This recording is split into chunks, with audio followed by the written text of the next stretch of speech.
Physical changes are changes affecting the form of a chemical substance, but not its chemical composition. Physical changes are used to separate mixtures into their component compounds, but cannot usually be used to separate compounds into chemical elements or simpler compounds. Examples: mixing oil and water. Pour about 1/2 amount of water into the glass.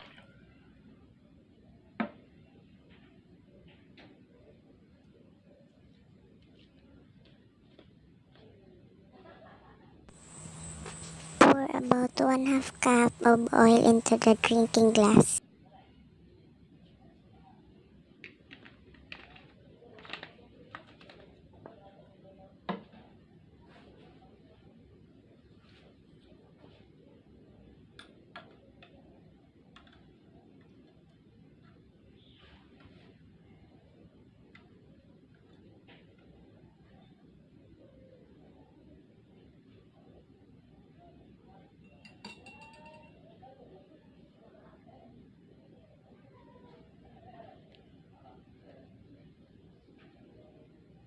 Watch how the two separate. So what happens when you try to mix oil and water? The water molecules attack each other and the oil molecules stick together. That causes oil and water to form two separate layers. Water molecule packed closer together so they sink in the bottom, leaving oil sitting on the top of the water. In fact, oils are hydrophobic or water-fearing.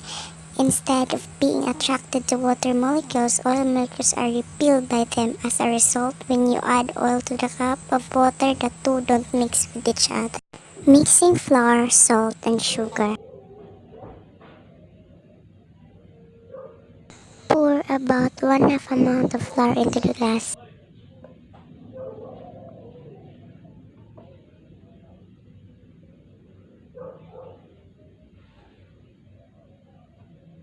Pour same amount of salt into the glass.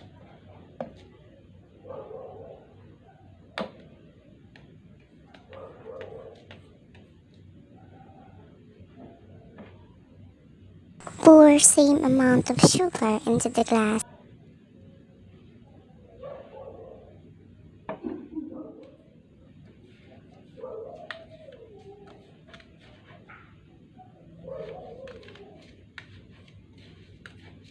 Mix it.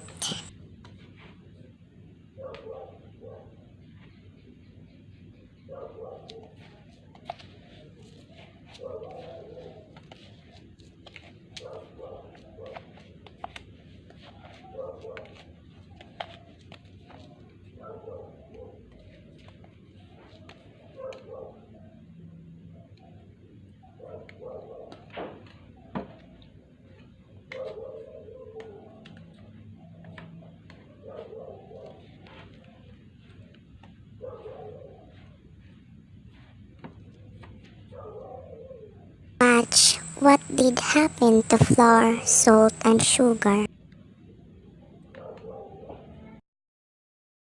Mixing flour, salt, and sugar would be a physical change since neither the salt, sugar, nor the flour are changing their chemical makeup.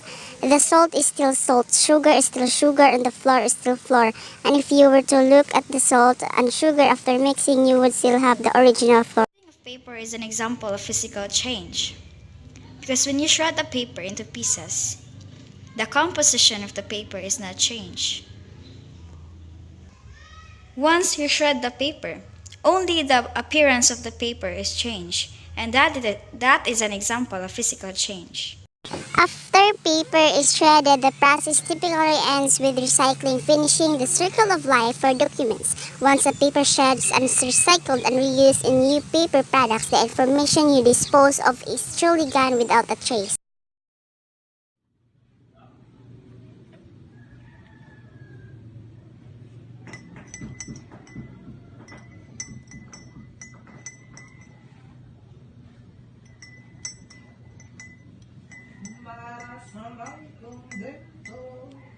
Sugar dissolves in water because energy is given off when slightly polar sucrose molecules form into intermolecular molecular bonds with the polar water molecules.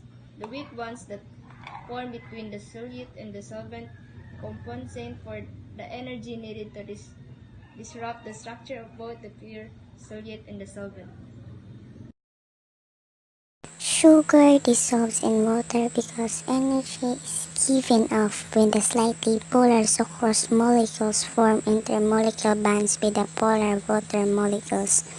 The weak bonds that form between the solute and the solvent compensate for the energy needed to disrupt the structure of both the pure solute and the solvent.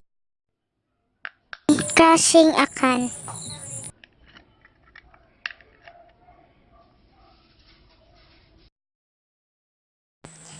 A can is crushed when the pressure outside is greater than the pressure inside and the pressure difference is greater than the can is able to withstand. You can crush an open aluminum can with your hand. When the water vapor condensed, the pressure inside the can became much less than the air pressure outside. A chemical compound is a chemical substance composed of many identical molecules composed of atoms for more than one element held together by chemical bonds. Two atoms of the same elements bonded in a molecule do not form a chemical compound, since this would require two different elements. Vinegar and baking soda are mixed together. Hydrogen ions in the vinegar react with the sodium and bicarbonate ion in the baking soda. The result of this initial reaction is two new chemicals, carbon and sodium.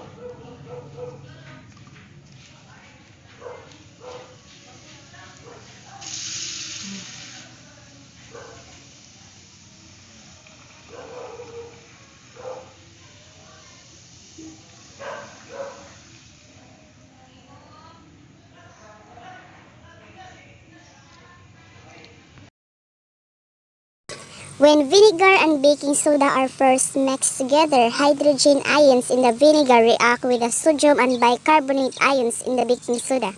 The result of this initial reaction is two new chemicals, carbonic acid and sodium acetate. The second reaction is a decomposition reaction. Cooking an egg is an example of a chemical change.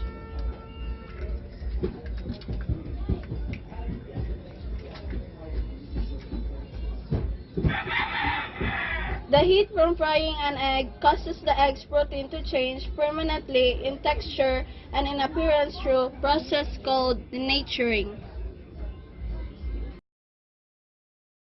Cooking an egg is a set of chemical changes because chemical bonds are broken and new ones are made, resulting in the formation of new substances.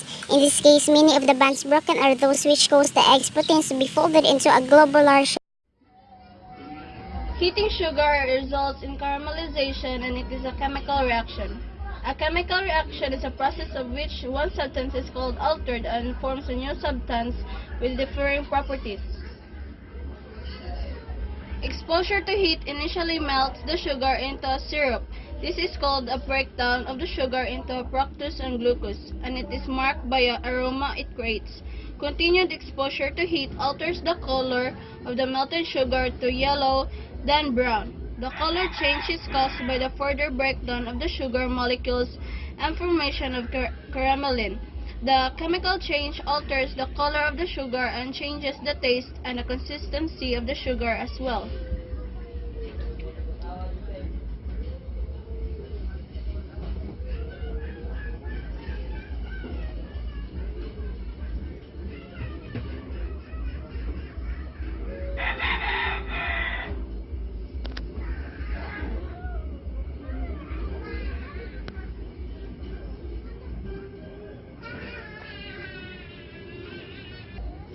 So as you see, the sugar turns into a caramel and it turns in a brown color.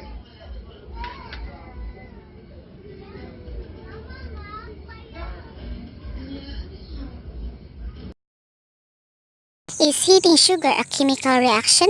Heating sugar results in caramelization and is a chemical reaction.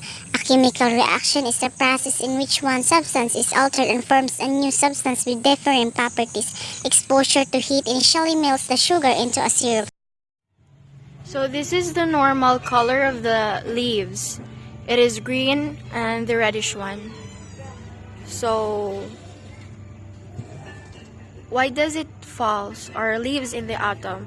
Because autumn leaf color, why does its color changes? Because autumn leaf color is a phenomenon that affects the normal green leaves of many deciduous trees.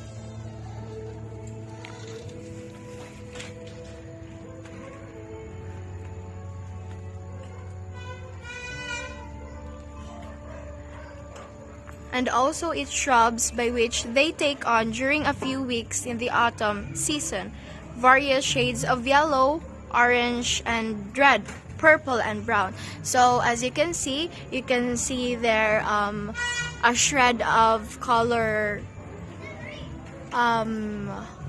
brown, and then yellow, and red.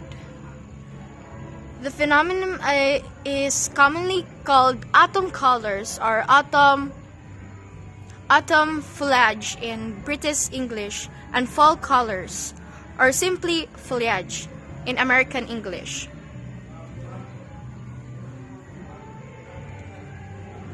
So this is the normal color of the leaves. Then when autumn comes, it suddenly fall. Its color become yellow, red, and brown. It begins to fall slowly.